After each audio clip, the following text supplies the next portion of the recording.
Your nervous system is driving 95% of your results. Emotions will always override logic. Performance drag is the hidden accumulated stress and pressure that happens to CEOs. The nervous system state of the CEO leaks into the rest of the team. They don't get rid of them. We just move to the next one. Welcome back, everybody, to the Breakout CEO podcast. I'm your host, Jeff Holman. I help try to bring some perspective to CEOs out there to get behind the scenes insights with other CEOs and people who work with CEOs to make their businesses better. And today we've got Rochelle Carrington with us. Rochelle, thanks for joining us. Thank you. Very happy to be here. Excited to talk to you and your listeners today. Yeah, it's going to be a good conversation. You're part of I think it's going to be 3, maybe 4 episodes, all dedicated to the concept of scaling beyond the selling CEO. So many CEOs in early stage companies, either call it founder, startup, whatever you want, or growth stage, scaling, again, venture back. These CEOs can find themselves, I don't want to say stuck, but in a sense stuck, right? Like they're trying to grow, but sometimes they are maybe even the obstacle or the bottleneck as to why the company can't grow. So I'm happy to talk with you about that today. And we're going to get into something that you've called the performance drag. I'm really interested to hear the details about that.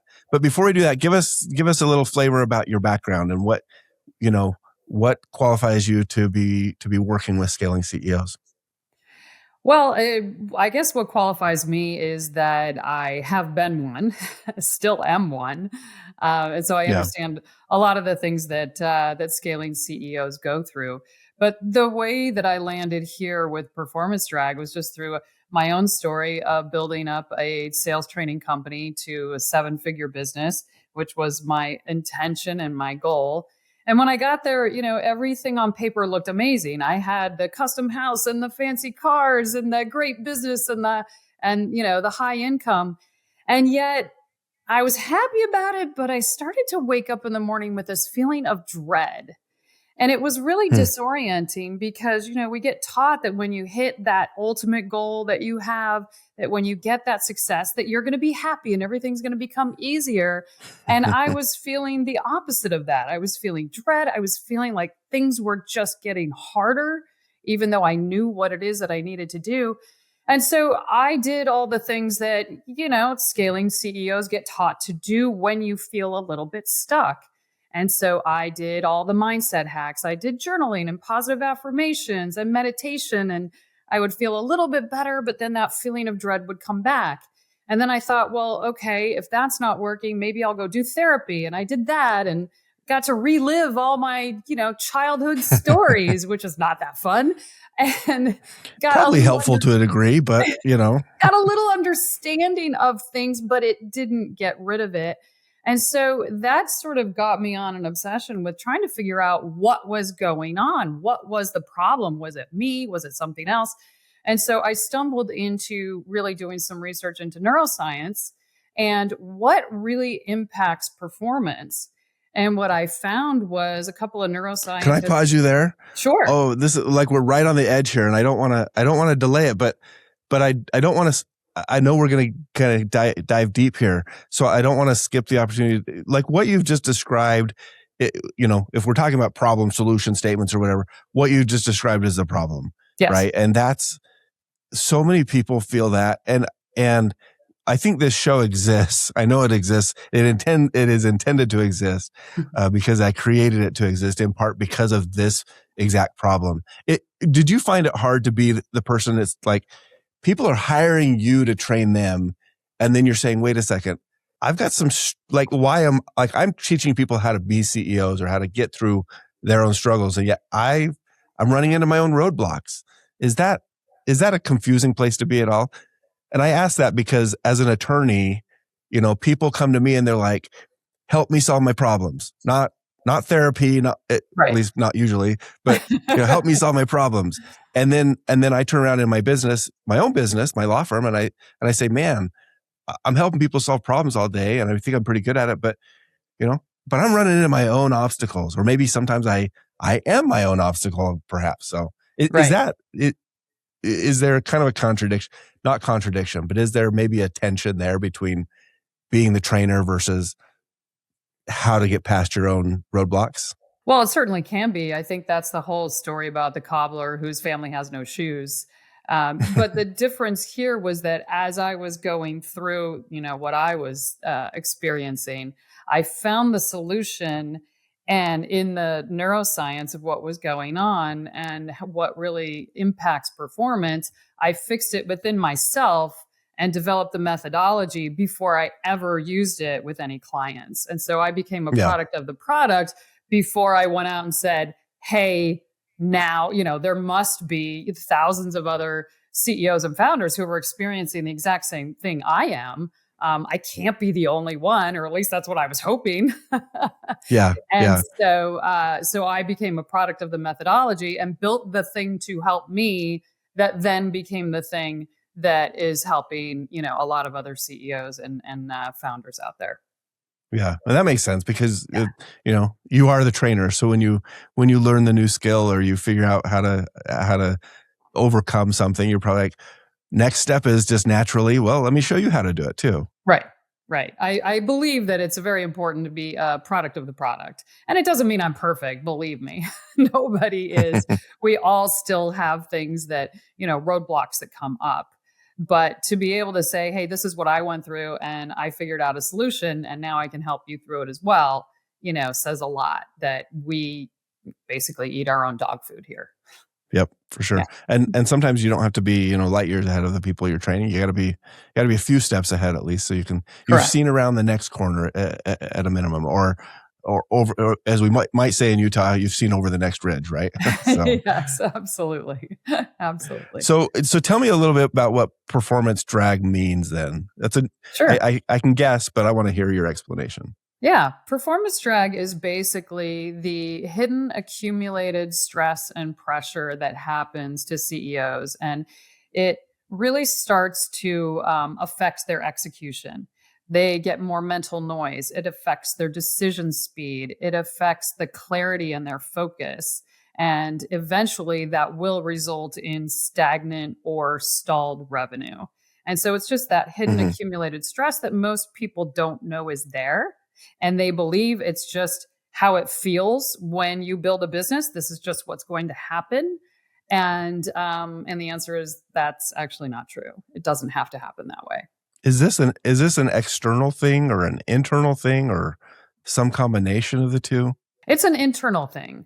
So if we go back to just the quick neuroscience behind it, in the 90s, two neuroscientists, Antonio Damasio and Joseph Ledoux, discovered that emotion fires before thought and then a result happens. Now, before that, we were always told that thought drives emotion, which drives results. And so that's why everybody would really focus on things like mindset hacks, because those are all logical mind tools, right? So if I Mm-hmm. change the way I think, then I'll change my results. But the problem is people have found that it doesn't work, and it doesn't hold, and it's not really so they start to think there must be something wrong with me because those things aren't working for me. Well, there's nothing wrong with you. It's that you're using the wrong tool for the job. And so when we understand that emotion drives thought, your emotion actually happens 250 milliseconds before a thought comes in to make sense of that emotion. And then you Yeah. take an action and get a result. If you understand that, then it makes all the sense in the world to go, okay, well, where are our emotions? They're held in our nervous system. Your nervous system is driving 95% of your results. And so it's that internal load that happens over time. And the interesting thing, Jeff, with CEOs and founders is that they have an ability, as you continue to grow your business and you have all sorts of different roadblocks that come up as you're doing that. What we get told as high performers, as CEOs, is when a roadblock comes up, what are you supposed to do? You're supposed to push through it. And so Yeah. even though, Persist, yeah, grind, whatever it might be. Yeah. exactly. Get more discipline, have more grit, have more resilience. There's no pain, you can't get gain without pain. And so we've Right. all Right. been taught this for years and years. But the problem is that that emotion, so for high performing people, they never resolve an emotion. So something happens, especially if you're a founder and you're doing a lot of your own selling, you don't get a deal that you thought you were going to get. You instantly feel like, oh no, but you don't have time to resolve that emotion fully because you got to go to the next thing. There's another deal that's waiting. There's somebody you need to hire. There's somebody knocking at your door that wants help with something. And so Right. we never resolve things. We just move to the next one. And so you can kind of think of it like having, your nervous system has all of these filing cabinet drawers in it, and each drawer is an emotion: anger, frustration, annoyance, guilt, etc. Well, when you don't resolve that emotion, that drawer stays open. And high performing founders and CEOs are constantly jumping to the next thing, ignore it, move on, ignore it, move on. And that is what builds up, and that is what becomes performance drag. Interesting. So going back to the first part of what you said there, mindset, and I think a lot of people feel this way, right? Mindset or your thoughts dictate your behavior. But what you're really saying is in a sense, emotion precedes the mindset. So if we skip the emotional part of it, then the behavior and the mindset are really not under as much control as we want them to be, because we're totally overlooking the emotional connection that drives those two things. Is that right? Yes, absolutely. And it's the neuroscience that has figured that out. Now, before the 1990s, we did believe that thought preceded everything, and so mindset made sense. Now, knowing what we know, we need to start changing the way we think about performance, because emotions will always override logic. And we know that because we've all had situations where we've done or said something that logically we knew we shouldn't, and yet we did it anyway because we were super happy or super mad or super nervous or whatever it happens to be. And so it's not to say that mindset tools aren't good, but they don't help. They manage a situation, they manage the symptoms of performance drag, they don't get rid of them. And what we're really focused on is removing performance drag, not managing stress and pressure and anxiety and all of those emotions. If you remove them, it's like taking a virus out of a computer. Before before the virus, the computer works incredibly well. The virus comes along, it gets glitchy, it gets slow. Well, you don't just try to manage your computer differently. You pull the virus out, and then the computer goes back online. So when you pull out the performance drag, then you're using the mindset tools. Now you're taking off, because now your emotional state and your logical mind are working together rather than beating each other up. That's funny. I mean, not funny. That's really interesting. But I was thinking ahead a little bit too much, and I apologize for that, because there is, I think, maybe a really stark irony here in that we're talking about helping CEOs get beyond being the seller, right, in their own business, like being maybe that sales or revenue bottleneck in their business. Right. And as I think about that function, you have a lot of CEOs they know academically exactly what you're saying, because they use the sales tactics of sell with emotion, and justify with logic. How many in my MBA program, we talked about that a lot. Absolutely. A lot of you probably trained that in your sales training earlier.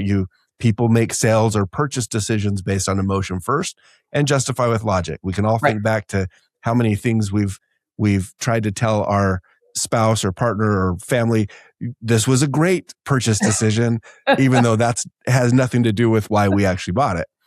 Right. And so the fact that selling CEOs in particular and other salespeople understand and use this often as part of their sales, process, but yet at the same time can get stuck with the drag by not applying it to their own, to themselves in a way. Is there a tension there? Like, do you think that, does that exist the way that I've described it, or am I off, do you think? No, I think you described that really well, and that's an insight that most people, haven't pulled together. But I think a lot of times the reason why CEOs and founders stay in the sales position is because they've got performance drag, but they're not aware of it. And therefore, they just think it's something else. They've got the fear of handing the sale to somebody else because they may not be as good at it. Or now I'm going to have to take time. Maybe I have to put money into training you. It's easier for me to do. There's a lot of that drag. I can do it faster. So there's a lot of that Yeah. drag that will impact that decision to hand it to someone else or teach it to someone else or hire someone else to do that. And I think the other thing is that we have been taught for so long that everything is mindset. And Yeah. now it just is coming to the forefront, even though, again, we've known this for 35 years. People are just starting to talk about how the nervous system is running everything and your emotions are more in charge than your logical mind. Your logic drives you about 5%, your emotions drive about 95% of your results. So Wow. this is becoming part of the conversation. And so that I think that people will start to recognize that a lot more, but it just hasn't really been talked about that much. And the idea of selling emotionally, buying intellectually has been talked about a lot more than how do we apply it to ourselves. So how do we get there? Let's say I'm a CEO and I do this emotional, intellectual sales process, and then I turn around and I just, I get stuck in my logic of I can do it faster. What would you say are kind of the steps that a CEO should start to think about to unwind themselves from their own, from their own mess? Well, I think you've got to really go back to what are the emotions driving that particular decision. If when you're seeing symptoms of performance drag, things like revenue is starting to stagnate, your mind is constantly going because there's so many things to do, and that mental noise becomes so high that you just feel like you can't really make a decision. You've been thinking about hiring somebody, but you haven't really pulled the trigger on it for a variety of reasons. Those are all signs that performance drag is prevalent. And so, the decision then has to be, do I get rid of it or do I keep it? Do I just continue to hobble along like this, knowing that I can only grow so much when I am the bottleneck? And Yeah. CEOs and founders that are the number one salesperson, at some point, you're going to hit a level where you just can't do it anymore, where you cannot grow the business to the level that you want to as that number one salesperson. And so, you got to make the decision that, yes, it's going to be messy and dirty and hard to get someone else to do it. However, if you remove the drag, it's going to make it a lot easier, because the things that happen when the performance drag is gone is all of a sudden you see very clearly, of course, I need to hire someone. Here's where I'm going to go do it. These are the steps that I'm going to take to train this person so that they can sell in their own way, and to understand that I'm not hiring a mini me, because there's no such thing. I think that's the Yeah. other danger that a lot of times CEOs and founders fall into, is they want someone who sells like they do.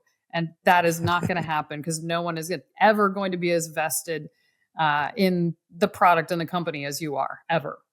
So you've got Yeah. to Ironically, understand I that part too. yeah, that makes sense. I've often wondered. I've come to the conclusion I might be my own worst employee if I hired another one of me. So, um, but okay. So we've got a CEO. They sit back and they say, "Listen, I do want to make a change. I'm going to implement a gratitude practice, or I'm going to start to try to bring emotion into the forefront, and I want to be conscious and proactive about creating emotion." Is that what you would do? You would say, hey, like, start your day with how, with your emotions rather than your actions, or how does a CEO take this and begin to implement it? Yeah, emotions are always going to drive your behavior either in a positive way or a negative way. So the first thing is, you know, when when you have think of having a splinter in your finger. When you have a Okay. splinter, you can do a couple of things. One is you could just take some aspirin or take some painkillers and then you don't feel the splinter. That's managing it. Or what most people would do is you just pull the splinter out. And now your finger Yeah. feels fine. It heals, it feels fine. And so the first thing for people to do is really, you've got to remove the root cause, because when you get the virus out, when you get the performance drag removed, then having the gratitude practice and focusing on your emotions are going to feel better. And therefore, all of your actions are going to be better. Your clarity comes back. Your decision speed comes back. I mean, we've had some amazing stories of people that have, built some businesses that have gone a little stagnant. And then all of a sudden they come back online and they're like, oh, I found the person that I needed to find. It was so easy. I looked for 2 years to find somebody. And all of a sudden they show up in, practically in my backyard. Yeah. So you've got to remove the interference first, and then also focus on the emotion. And so what we tell a lot of our clients is, when you are going to take an action, so let's pretend you still are, you are the founder and you are still selling. If you're going to go prospect by phone, which nobody ever likes to do, and many people can argue it doesn't work anymore, but if you're going to go just make a cold call, everybody understands how that works. You've got to think about, what is the emotion I need to feel in order to make this call as successful as possible? And if you think about what is the emotion, it would be something like confidence or abundance or something around that. Not that feeling of like, oh my gosh, let me just get this over with. Oh my gosh, I just have to be disciplined and get it done. Oh no, I hope the person doesn't answer the phone because I really don't want to have a conversation. The fear that most people have. Check it off. If you can get into that emotion and then go do your cold call, I guarantee you it will go better. It doesn't always mean that you're going to get a deal or a meeting, but it will Yeah. go better when you get the right emotion first. And the same thing happens with hiring. So many people are afraid of hiring because they've had mishires. They can't find people. They're afraid that the person, they're going to train them and then they're going to leave, et cetera, et cetera. So if you're hiring under an emotion of fear or lack or scarcity, then yes, it's going to be very difficult. What's the emotion you need to have to get the best hire? Do that, then go try to find people, then go do the interview, then go figure out how you need to onboard somebody to become a great salesperson in your company. This is fascinating. It seems to me, as I think through some people that I work with, clients, other people, there's a retraining that probably has to happen here, to go from, persistent, driven, grinding, logical, intellectual, whatever you call yourself, to I got to add an emotional layer to this. At least be mindful of the emotion I'm entering into this transaction with. Like that's not going to come. I mean, it's not going to come naturally at this point to people who have created entire systems that don't include that, right? So that's a whole retraining for many people, I would guess. Is that what you see when you're working with people? Yeah, it's a different focus, because the reality is the emotion is there. You're just not paying attention to it. So you think you're just going in and taking action and doing the things and executing and pushing and being disciplined. But I guarantee you, before you do any of that, you're feeling something first. So whether it's feeling like, I just got to get it done, feeling like, hey, I'm strong, now I can go do this, whatever it is, there is a feeling that precedes it. That's just what neuroscience teaches us. There's always a feeling. So what I'm suggesting is that you think about the feeling, you focus on the feeling you want, because you can change the way you feel anytime you want to. You're the only one that can change it. So you could sit down at your desk and feel dread and feel like, oh my gosh, this is terrible. Or you can sit down at your desk and go, all right, I'm going to have fun putting together this document. I'm going to have fun putting together a hiring process. You decide which way it's going to go. One way is going to be a lot easier. One way is going to be a lot harder. But it's having that forethought before you take the action and understanding that your emotion is going to dictate your result, good or bad. And you're the one in charge of your emotion.